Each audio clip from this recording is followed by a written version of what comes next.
पिछले चैप्टर में हमने देखा था जिनसीए गुस्सा होकर एक पेशेंट के हस्बैंड को कन्फर्ट करता है और उससे इंजरी के बारे में एक्सप्लेनेशन मांगता है।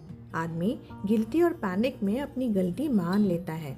जैसे ही टेंशन बढ़ती है, आदमी चाकू उठाता है और जिनसीए पर चार्ज करता है, लेकिन जिनसीए फाइल्स का यूज़ करके उसे डिसआर्म कर देता है और उसे वार्न करता है।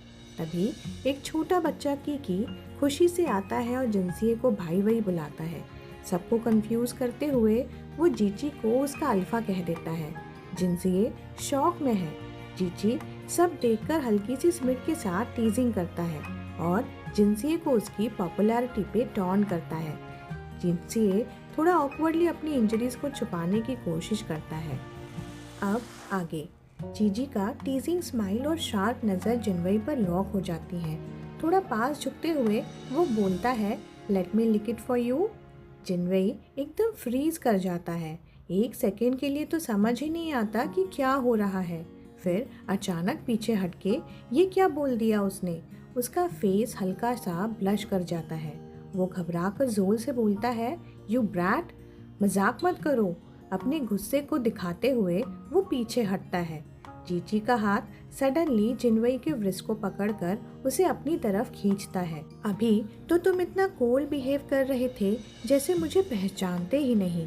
जीजी लो वॉइस में बोलता है, टीजिंग एज के साथ। उसकी शार्प आंखें डायरेक्ट जिनवई के सरप्राइज एक्सप्रेशंस को लॉक कर देती हैं। अब ब्लश क्यों कर रहे हो? जिनवई की चीक्स लाइटली वार्म हो जाते हैं। मैं प्रिटेंड नहीं कर रहा था, वो डिसेंसिव टोन में बोलता है। वहाँ लोग थे। जिनवई थ्रोट क्लियर करता है, अपनी व्रिस्ट को जेंटली फ्री करते हुए। सिचुएशन अर्जेंट थी, वो सॉफ्टली बोलता है, अपोलोजेटिक टोन में। सॉरी तुम्हें इग्नोर करने के लिए। जीजी का स्मित थोड़ा सॉफ्ट होता है। उसकी नज़र जिनवई के व्रिस्ट पर जाती है जहाँ एक डीप कट दिख रहा होता है। लगता है डॉक्टर जिन खुद को काफ़ी इजीली भूल जाते हैं। वो लाइटली चकल करते हुए बोलता है। जिनवई स्टार्टल एक्सप्रेशन के साथ ब्लिंक करता है और अपनी व्रिस्ट की तरफ देखता है। ये कब? वो हेसिटेंट टोन में स्टैमर करता है। जीजी जेंटली एक क्लोथ वाउंड पे प्रेस करता है। जिनवई साइलेंटली उसे देख रहा होता है। हॉलवे की सारी नॉइजेस बैकग्राउंड में फेड हो जाती हैं। जीजी डॉक्टर जिन के वूंड पर बैंडेज लगाते हुए थोड़ा सार्कास्टिक टोन में बोलता है, और तुम्हें ट्रबल अट्रैक्ट करने का शौक है डॉक्टर जिन। डॉक्टर जिन कुछ देर तक ब्लैंक एक्सप्रेशन के साथ खामोश रहता है। उसकी आंखों में एक डीप सोच का शैडो है, पर कुछ बोलता नहीं। फिर जीजी की तरफ देखते हुए सोचता है, सबसे बड़ा ट्रबल जो मैंने कभी कॉज किया, क्या वो तुम हो जीजी? उसकी नज़र डायरेक्टली जीजी पर फिक्स हो जाती है। जीजी एक हल्की सी स्मित के साथ कैजुअली कहता है, hurry up and take care of it. Scene shift होता है डॉक्टर जिन के ऑफिस में। अपने वुंड पर ठीक से बैंडेज करके डॉक्टर जिन राउंड पर जाने के लिए अपना लैब कोट पहनता है। जीजी साइलेंटली एक डेलिकेट सा बैंडेज निकाल के जिन की तरफ एक्सटेंड करता है।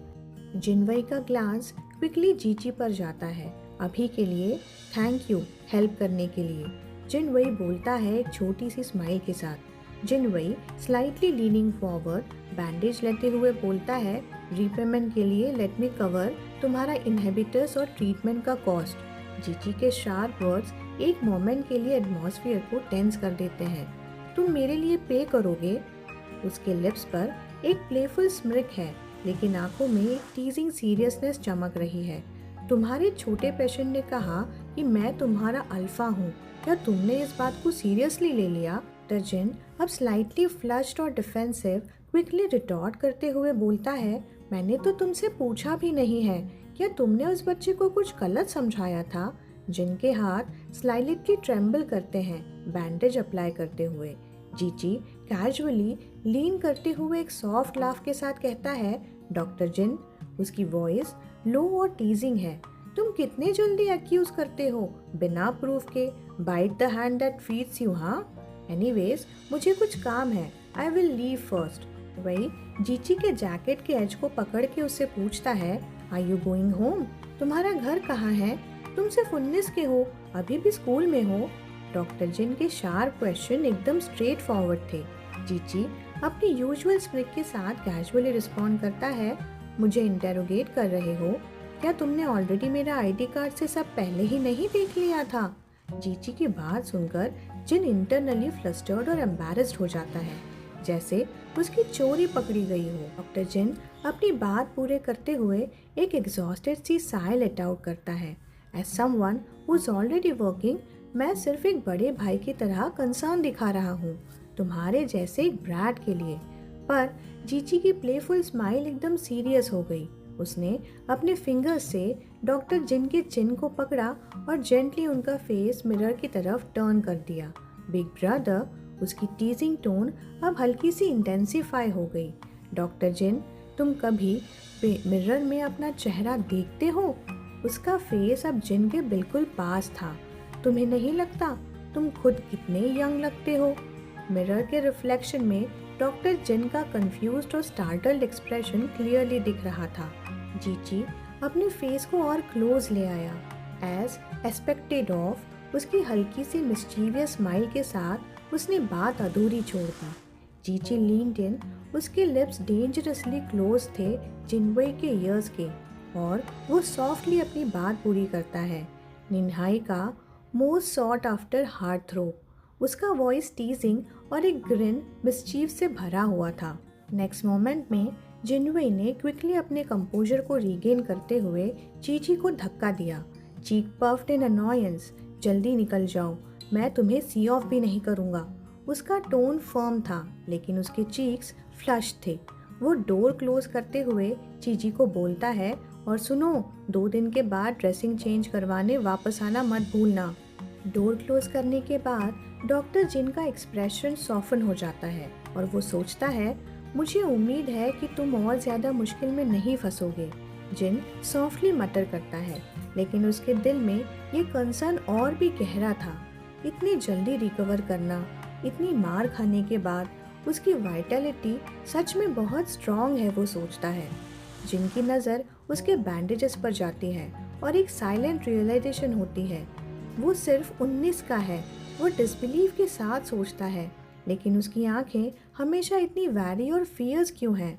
कैसा इंसान है ये? सीन शिफ्ट होता है सिटी के एक छोटे पार्ट में। जीजी के पैर एकदम रुक गए। उसकी नज़र पुरानी जी फैमिली की, जो एक वक्त वाइब्रेंट थी, उसके अब के रेमिनेंट्स पर टिक गई।